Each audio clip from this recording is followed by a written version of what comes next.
नमस्कार दोस्तों, एक बार फिर स्वागत है हमारे YouTube चैनल अपनी कलम अपनी आवाज़ पे। हमने पीछे के वीडियो में व्याकरण से संबंधित शिक्षण विधियाँ, गद्य से संबंधित शिक्षण विधियाँ और पद्य से संबंधित शिक्षण विधियों का अध्ययन किया था। हमारा जो नेक्स्ट पार्ट है वो है नाटक शिक्षण। इसमें हम अध्ययन करेंगे कि रीट जो भी आपकी परीक्षा है, थर्ड ग्रेड है, रीट परीक्षा में नाटक शिक्षण से संबंधित या इसकी शिक्षण विधियों से संबंधित प्रश्न कैसे पूछे जाते हैं। तो हम प्रश्नों की भी चर्चा करेंगे, किस तरह से पूछे जाते हैं, और नाटक का परिचय और उसकी शिक्षण विधियों के बारे में भी चर्चा करेंगे। तो बात करते हैं हम पहले नाटक शिक्षण की। तो नाटक शिक्षण की बात करने से पहले हम थोड़ी सी पहले एक चर्चा और करेंगे। चर्चा ये कि हमने पढ़ा था पहले एक क्लास में कि काव्य के दो भेद माने जाते हैं। काव्य के दो भेद माने जाते हैं, एक तो होता है श्रव्य काव्य और एक होता है दृश्य काव्य। अब इनका नाम से स्पष्ट है। श्रव्य काव्य यानी जिन काव्यों को या जिस पद्य को या जिस गद्य को या जिस शास्त्र को हमें सुन करके रस की अनुभूति होती है। जिस प्रकार जैसे उपन्यास है, उसको हम पढ़ करके हमारा मनोरंजन होता है, कोई कॉमिक्स है, ठीक है। तो जिन शास्त्रों को हमें सुन करके आनंद की प्राप्त होती है या हमारा मनोरंजन होता है, उसे क्या कहेंगे? श्रव्य काव्य। और जिनको देख करके हमें मनोरंजन होता है या हमें आनंद की अनुभूति होती है, वो होता है दृश्य काव्य। जो नाटक है वो क्या होता है कि दृश्य और श्रव्य दोनों का क्या होता है? सम्मिलित रूप होता है। यानी कि नाटक कौन सा है कि नाटक आपको कहेंगे नाटक काव्य का कौन सा भाग है, तो नाटक काव्य का दृश्य भाग भी, दृश्य काव्य भी है और ये क्या है? श्रव्य काव्य भी है। तो नाटक है वो दोनों का क्या है? सम्मिलित रूप है। ये अब सम्मिलित रूप क्यों है? जो नाटक का संबंध, अब श्रव्य काव्य उसका संबंध किससे हो गया? कानों से। और जो दृश्य काव्य उनका संबंध किससे हो गया? नेत्रों से हो गया। तो नाटक का कान तथा नेत्र दोनों से संबंध होने के कारण से इसको दृश्य काव्य और श्रव्य काव्य दोनों का सम्मिलित रूप माना जाता है। तो नाटक है वो दृश्य काव्य और श्रव्य काव्य का सम्मिलित रूप है, क्योंकि इसका संबंध आंखों से भी है और कानों से भी है। यानी कि इसको हम सुन भी सकते हैं, सुनकर भी कि हमारा मनोरंजन होता है। और इसके जो संवाद है, जो दृश्य है, चलचित्र पे हम देखते हैं, वहाँ पे हम उसके संवाद देखते हैं, तो उसका संबंध किससे हो गया? नेत्रों से हो गया। तो इस प्रकार ये दोनों काव्य के दोनों भेदों का सम्मिलित रूप माना जाता है। अब देखो नाटक शिक्षण। नाटक शिक्षण का अध्ययन करने से पहले हम नाटक के बारे में देखेंगे। देखो नाटक शब्द है वो नट धातु, इसमें धातु कौन सी है? नट। और प्रत्यय कौन सा है? णउल। अब णउल प्रत्यय में अक शेष बचता है, ठीक है। इसमें न और ल की संज्ञा हो जाती है, फिर वु शेष बचता है। युव और नाको से यु को अनम में और वु को अक में बदल देते हैं। ये हमने इसी चैनल के माध्यम से प्रत्यय का अध्ययन किया था, उसमें बताया गया, विस्तृत जानकारी वहाँ पे दी गई है। तो जो नाटक शब्द है वो नट धातु में क्या लगने से हुई है? णउल प्रत्यय के लगने से इसकी क्या हुई है? निर्माण हुआ है। अब देखो नाटक का शाब्दिक अर्थ क्या होता है? देखो नाटक का जो शाब्दिक अर्थ होता है वो अभिनय करना भी होता है, अभिनय करना भी होता है, अनुकरण करना भी होता है, अनुकरण करना भी होता है, और इसका अर्थ नाचना भी होता है। लेकिन जो अभिनय करना है ये सबसे सटीक अर्थ माना जाता है कि नाटक का अर्थ तो अभिनय करना भी माना जाता है, नाचना भी माना जाता है, अनुकरण करना भी माना जाता है, लेकिन जो सबसे सटीक अर्थ है वो क्या है कि अभिनय करना ही क्या कहा जाता है? माना जाता है। अब बात करें इसके आगे की, तो जो नाटक है, नाटक एक भरतमुनि ने लिखा था। भरतमुनि की एक रचना है नाट्य शास्त्र। नाट्य शास्त्र में भरतमुनि ने इसकी क्या परिभाषा दी थी नाट्य की? देखो नाट्य शास्त्र में भरतमुनि के द्वारा जो नाटक की परिभाषा दी गई थी वो है कि किसी धर्म अर्थ के लिए, धर्म के लिए, अर्थ के लिए और यश के लिए, धर्म अर्थ और यश के लिए जो जिस शास्त्र की रचना की जाती है, धर्म के लिए, अर्थ के लिए और यश के लिए, यश प्राप्ति के लिए और लोगों के मनोरंजन के लिए जिस शास्त्र की रचना की जाती है वो क्या होता है? नाटक। और नाटक को पंचम वेद की भी संज्ञा दी गई है, यानी 4 वेद तो है ही है और नाटक को पंचम वेद की संज्ञा दी। आपको पूछ ले कि पंचम वेद कौन सा है, तो पंचम वेद किसको माना जाता है? नाटक को माना जाता है। और नाटक के बारे में ये भी कहा गया है कि नाटक काव्य की सारी विधाओं में क्या है? सबसे प्रमुख अंग है कि काव्यसु नाटकम रम्यम, कि नाटक है वो काव्य में सबसे ज़्यादा रमणीय माना जाता है। यानी नाटकों में काव्य में सबसे ज़्यादा कोई रमणीय है वो क्या है? नाटक। काव्यसु नाटकम रम्यम तत्र रम्य शकुंतला, जो अभिज्ञान शाकुंतलम है वो कालिदास के द्वारा लिखा एक नाटक है जो 7 अंक का है।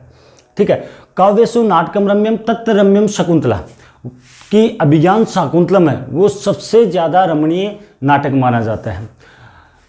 ठीक है, हालांकि इसके आगे हो गया कि काव्यसु नाटकम रम्यम तत्र रम्य शकुंतला शकुंतलाया चतुर्थ अंक है तत्र श्लोक है चतुष्ट है, कि वहाँ पर भी उस अभिज्ञान शाकुंतलम का भी चौथा अंक और चौथा अंक में जो 4 श्लोक है वो सबसे प्रसिद्ध माने जाते हैं।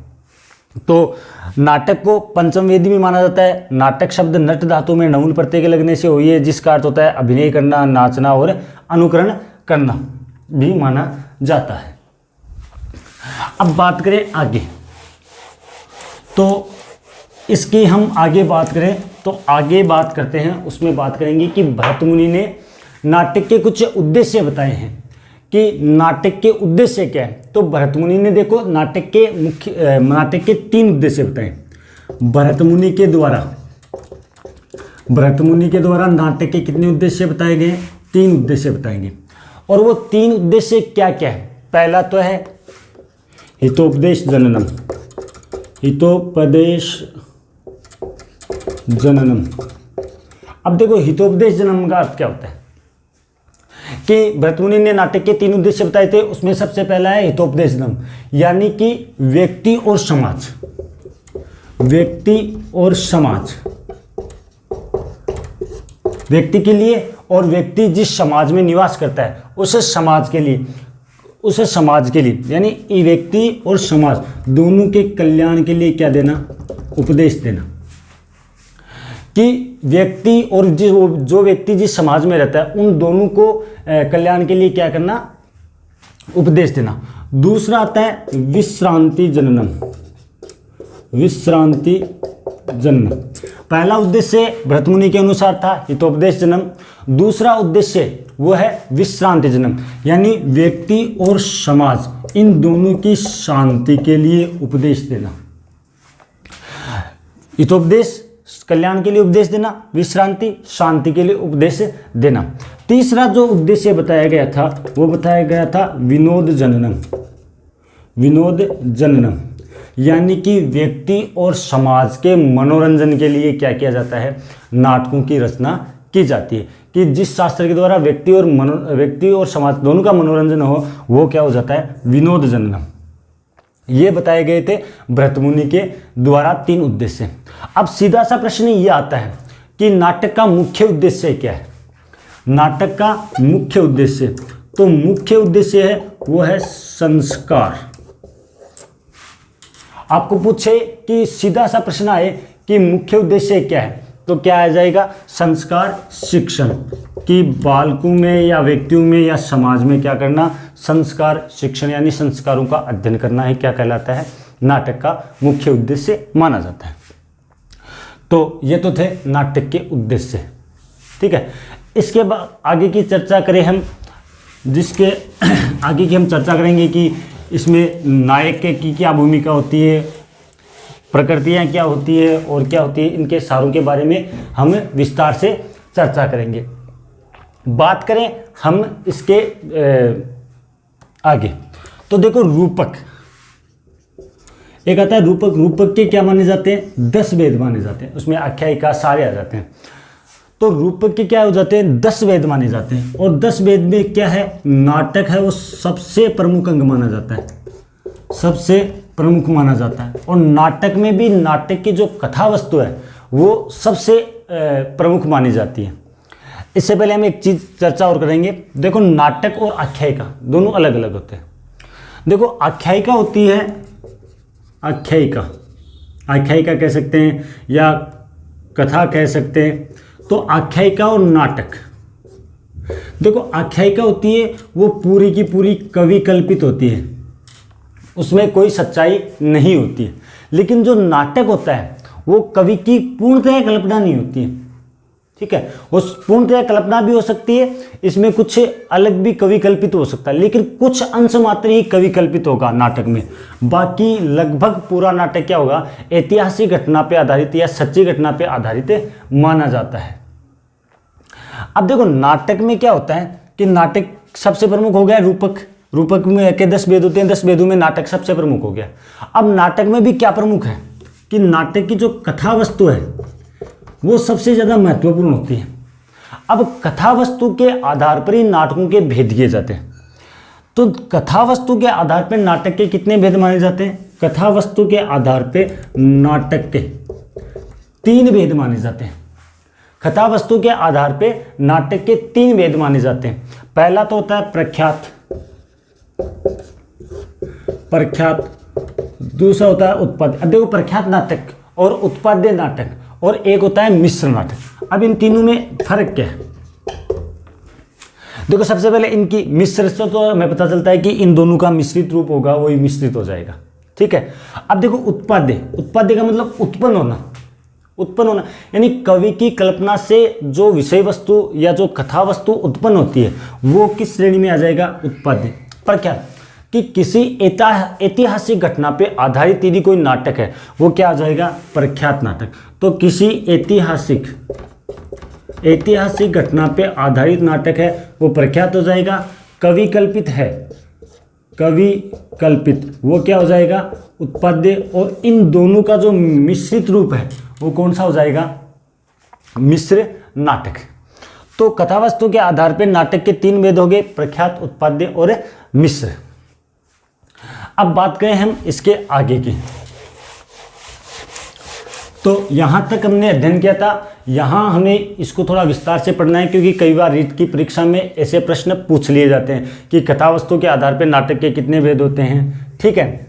अब देखो नाटक में जो आगे की हम बात करेंगे कि नाटक में अर्थ प्रकृतियां होती हैं। अर्थ प्रकृतियां कितनी होती है, 5 होती हैं। देखो नाटक की जो अर्थ प्रकृतियां हैं, बात कर यहाँ लिख लेते हैं कि अर्थ प्रकृतियां, अर्थ प्रकृतियां कितने प्रकार की होती है, 5 प्रकार की। अब देखो केवल हमें इतना ही याद रखना है कि जो नाटक की अर्थ प्रकृतियां होती है वो 5 प्रकार की होती है। हालांकि रीट में ऐसा कोई प्रश्न आया नहीं हुआ है जहां हमें पूछा जाए। अब देखो फिर भी आपको नाम बता देता हूं एक बार कि ये जो 5 अर्थ प्रकृतियां हैं वो कौन कौन सी होती है, ठीक है। पहली होती है बीज, दूसरी होती है बिंदु, तीसरी होती है पताका,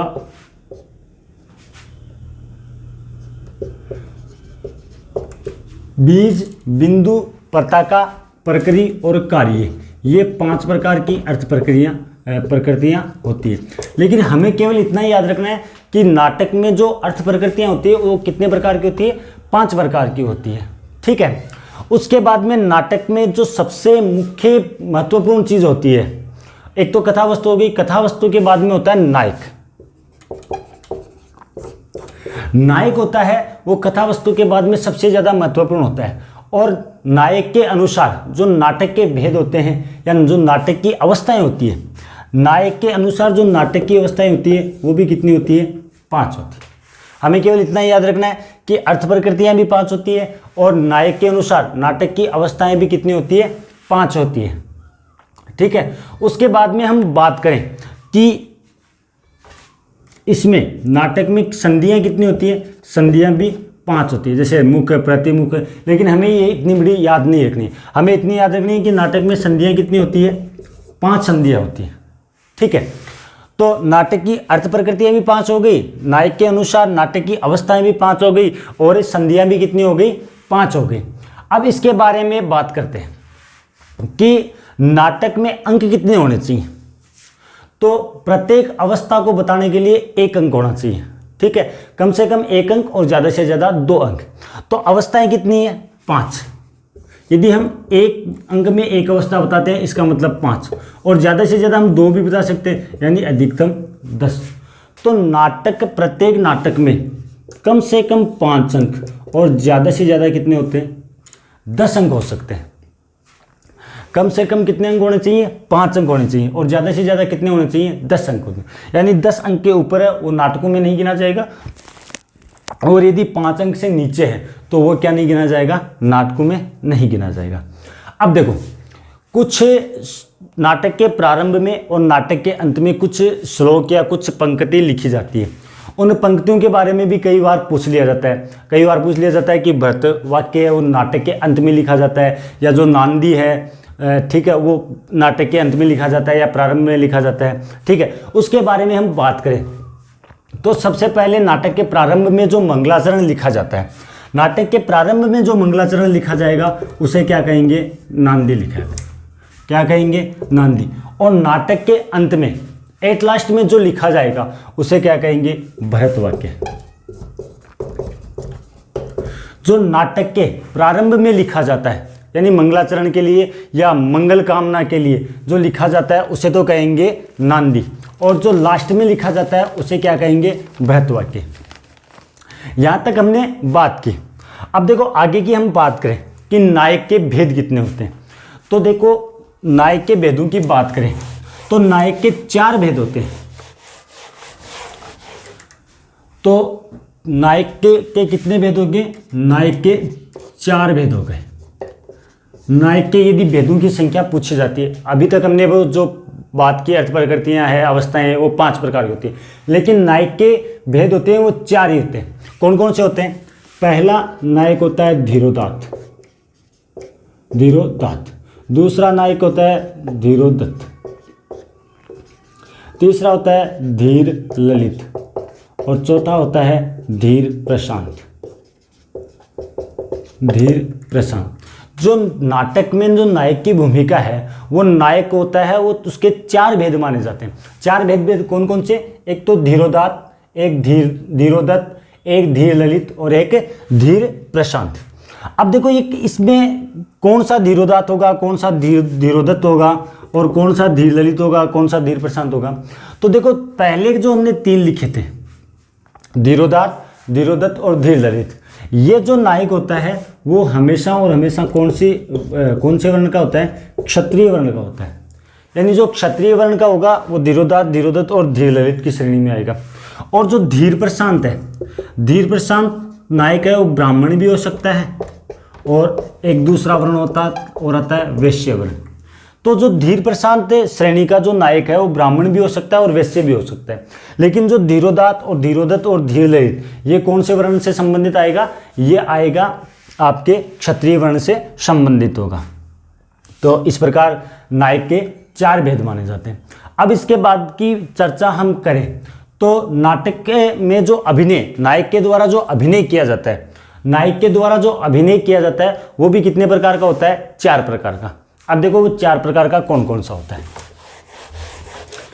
कि नायक के द्वारा अभिनय जो किया जाता है उसके कितने भेद माने जाते हैं। तो नायक के द्वारा किए जाने वाले भेदों की बात करें तो उसके 4 भेद होते हैं, जिसमें सबसे पहला भेद आता है कायिक।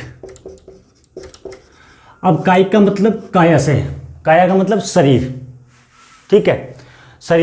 शरीर के द्वारा जो भी अभिनय किया जाता है, जैसे हमारे हाथों के द्वारा, आंखों के द्वारा, मुंह के द्वारा, जितने भी आ जाते हैं जो हम अभिनय शरीर के द्वारा कर सकते हैं वो किस में आ जाएंगे? कायिक में आ जाएंगे, ठीक है। दूसरा वाचिक, पहला आ जाएगा कायिक अभिनय। अभिनय के भेद बढ़ रहे हैं हम कि अभिनय के कितने भेद होते हैं? अभिनय के 4 भेद होते हैं। पहला कायिक यानी अपने शरीर के द्वारा जो भी अभिनय किया जाता है वो हो जाता है कायिक अभिनय। वाचिक अभिनय, वाचिक का मतलब बोलना, वच धातु से बना, वच का अर्थ होता है बोलना, यानी कि हमारे मुख से जो भी संवाद उत्पन्न होता है और हम जो भी बोलते हैं वो क्या हो जाता है? वाचिक हो जाता है। उसके बाद में जो तीसरा भेद होता है वो होता है सात्विक, और जो चौथा भेद आता है वो आता है आहारी। अब देखो सात्विक और आहारी में फर्क क्या है? यदि सात्विक भेद की बात करें तो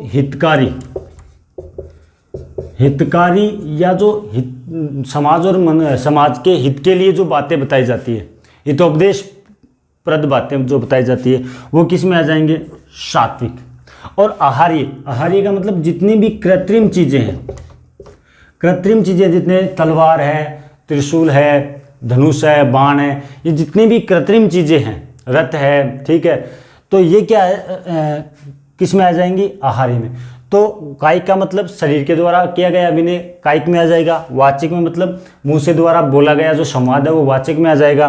सात्विक हितकारी या हितोपदेशप्रद जो बातें होती है वो आ जाएगी आपके सात्विक में। और आहार्य का मतलब जो भी आपकी कृत्रिम वस्तुएं हैं वो सारी की सारी किस में आ जाएगी, आहार्य में आ जाएगी।